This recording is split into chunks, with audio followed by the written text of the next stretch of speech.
বলিউডে প্রায় 3 দশকের অভিনয় যাত্রা। বৈচিত্র্যময় চরিত্রে অভিনয়ের পাশাপাশি নারী ক্ষমতায়ন, মানবিকতা ও সামাজিক নানা বার্তা উঠে এসেছে তার কাছে। এবার সেই দীর্ঘ ক্যারিয়ার ও সমাজে অবদানের স্বীকৃতি হিসেবে সম্মানসূচক ডক্টরেট পেলেন বলিউড অভিনেত্রী রানী মুখার্জি। অস্ট্রেলিয়ার লা ট্রপ বিশ্ববিদ্যালয়ে তাকে সম্মানসূচক ডক্টর অফ লিটার্স ডিগ্রি দিয়েছে। এর মধ্য দিয়ে তিনি শাহরুখ খানের পর দ্বিতীয় ভারতীয় চলচ্চিত্র ব্যক্তিত্ব হিসেবে বিশ্ববিদ্যালয়টির কাছ থেকে এই বিশেষ সম্মান অর্জন করলেন।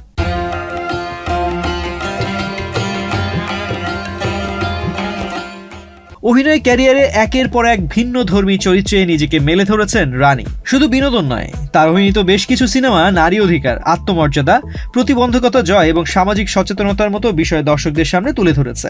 তার কাজের এই মানবিক ও সামাজিক প্রভাবও সম্মাননা দেওয়ার ক্ষেত্রে গুরুত্ব পেয়েছে।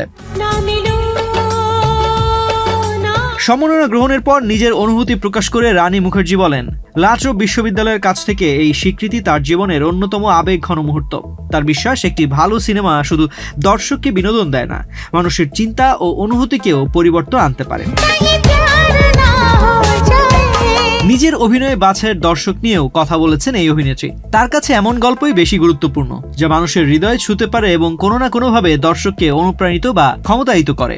রানীর মতো একজন শিল্পীর দায়িত্ব কেবল পর্দায় অভিনয় করার মধ্যেই সীমাবদ্ধ নয়, আন্তর্জাতিক পরিসরে ভারতীয় সিনেমা ও সংস্কৃতিতে তুলে ধরার মাধ্যমে শিল্পীরা অনেকটা সংস্কৃতির দূত হিসেবেও কাজ করেন। তিনি মনে করেন, তার কোনো একটি সিনেমা যদি একজন দর্শককেও ভারত ও ভারতীয় নারীদের সম্পর্কে ইতিবাচকভাবে ভাবতে সাহায্য করে, তবে সেটি তার অভিনয় জীবনের অন্যতম বড় অর্জন।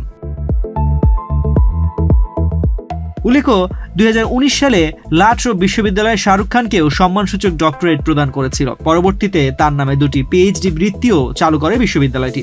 এবার সেই সম্মানের তালিকায় যুক্ত হলো রানী মুখার্জির নাম। তানজির রহমান, বিনোদন ডেস্ক, বাংলাদেশ প্রতিদিন।